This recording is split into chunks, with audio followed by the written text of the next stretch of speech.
જય શ્રી સ્વામિનારાયણ, જય શ્રી કૃષ્ણ.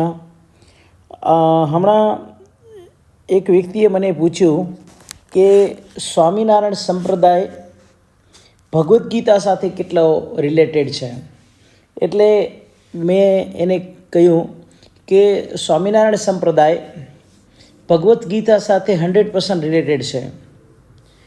કારણ કે સૌથી પહેલાં જો વાત કરીએ તો સ્વામિનારાયણ સંપ્રદાય જેણે સ્થાપના કરી તે ઘનશ્યામ પાંડે, પોતે બ્રાહ્મણ. એના પહેલાં જે રામાનંદ સ્વામી એ પણ અયોધ્યાના બ્રાહ્મણ, અને આખો બ્રાહ્મણ પરિવાર, અને એમણે જે સ્વામિનારાયણ સંપ્રદાયની સ્થાપના કરી અને ભગવદ્ ગીતા એને સાથે લઈને ચાલ્યા છે હંમેશા. તો ભગવદ્ ગીતાની એક વાત અને એમાં સ્વામીના મુખેથી જે સાંભળી હતી એ રીતે હું કહું તો, એક કૃષ્ણ ભાવના પરાયણ મનુષ્ય તથા બીજો ભોગપરાયણ મનુષ્ય, એવા બંને સમાન સ્તરે અને સમાન પદે રહીને કાર્ય કરતા ભલે દેખાય, પરંતુ તેમની પોતપોતાની અવસ્થામાં હકીકતમાં આકાશ પાતાળ જેટલું અંતર હોય છે. ભૌતિક ચેતનાવાળો મનુષ્ય મિથ્યા અહંકારને કારણે એમ માની લે છે કે પોતે જ બધી વસ્તુઓનો કર્તા છે. એ જાણતો નથી કે શરીરરૂપી યંત્ર ભૌતિક પ્રકૃતિ દ્વારા ઉત્પન્ન થયું છે, અને પ્રકૃતિ પરમેશ્વરના નિરીક્ષણ હેઠળ, કે શરીરરૂપી યંત્ર ભૌતિક પ્રકૃતિ દ્વારા ઉત્પન્ન થયું છે અને પ્રકૃતિ પરમેશ્વરના નિરીક્ષણ હેઠળ કાર્ય કરે છે. ભોગવાદી મનુષ્યને જ્ઞાન હોતું નથી કે છેવટે તો તે કૃષ્ણ નિયંત્રણ હેઠળ હોય છે.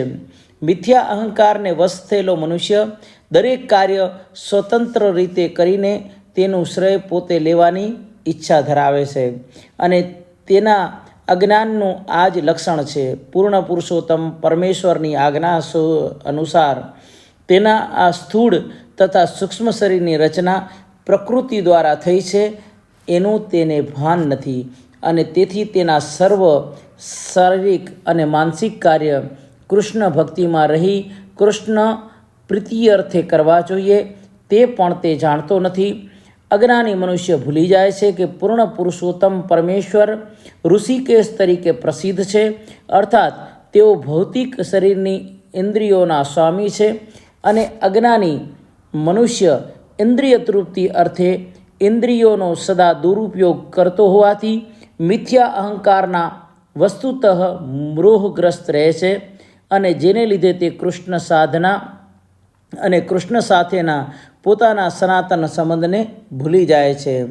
પ્રકૃતેઃ ક્રિયમાણીની ગૃણે કર્માણી સર્વસ્વ અહંકાર વિમૂઢાત્મા કર્તાહમિતિ મન્યતે. ભગવાન કહે છે કે જીવ મિથ્યા અહંકારના પ્રભાવથી મોહગ્રસ્ત થઈને પોતાની જાતને સમગ્ર કાર્યોને કરતા માની લે છે, પણ હકીકતમાં ભૌતિક પ્રકૃતિના 3 ગુણો દ્વારા તે થતા હોય છે. તત્વવિતુ મહાબાહો ગુણ કર્મ વિભાગવયો ગુણા ગુણેશુ વર્તંત ઇતિ મત્વા ન સજ્જતે. ભગવાન કહે છે કે હે મહાબાહુ, જે મનુષ્ય પરમ સત્યનું જ્ઞાન ધરાવે છે તે ભક્તિમય કાર્ય અને સકામ કર્મ વચ્ચેના તફાવતને સારી રીતે જાણીને પોતાની જાતને ઇન્દ્રિય તૃપ્તિમાં વ્યસ્ત કરતો નથી. એટલા માટે કહે છે કે પરમ સત્યને જાણનાર મનુષ્યને ખાતરી હોય છે કે ભૌતિક સંગમાં પોતાની સ્થિતિ વિષમ છે. તે જાણે છે કે પોતે પૂર્ણ પુરુષોત્તમ પરમેશ્વર છે અને કૃષ્ણનો અંશ છે, અને પોતાનું સ્થાન આ ભૌતિક સર્જનમાં હોવું જોઈએ. તે પોતાના વાસ્તવિક સ્વરૂપને ભગવાનના અભિન્ન અંગ તરીકે અને અંશ તરીકે જાણે છે કે જે સચ્ચિદાનંદમય છે, અને તેને એવી અનુભૂતિ થાય છે કે હું ગમે તે કારણે આ દેહાત્મામાં ફસાયો છું, અને પોતાના અસ્તિત્વની વિશુદ્ધ અવસ્થામાં તેણે સઘળા કર્મ પૂર્ણ પુરુષોત્તમ પરમેશ્વર કૃષ્ણની સેવામાં સંયોજિત કરવા જોઈએ. તેથી તે પોતાને કૃષ્ણ ભાવના મૃતમાં અને એના કાર્યોમાં જોડી શકે. એટલા માટે ભગવાન કહે છે કે પ્રકૃતે ગુણા સમૂઢાઃ સજ્જન્તે ગુણકર્મેષુ તાન કૃત્વા ન વિદો મદાન કૃત્વા વિત્ર વિચાલયેત. ભૌતિક પ્રકૃતિના ગુણોથી મોહગ્રસ્ત થયેલા અજ્ઞાનીજનો દુન્યવી કાર્યોમાં પૂરેપૂરા પરવાઈ જાય છે અને તેમાં આસક્ત થાય છે. તેમના કાર્યો તેમના જ્ઞાનના લીધે, અભાવને લીધે ઉત્તરની કથાના છે.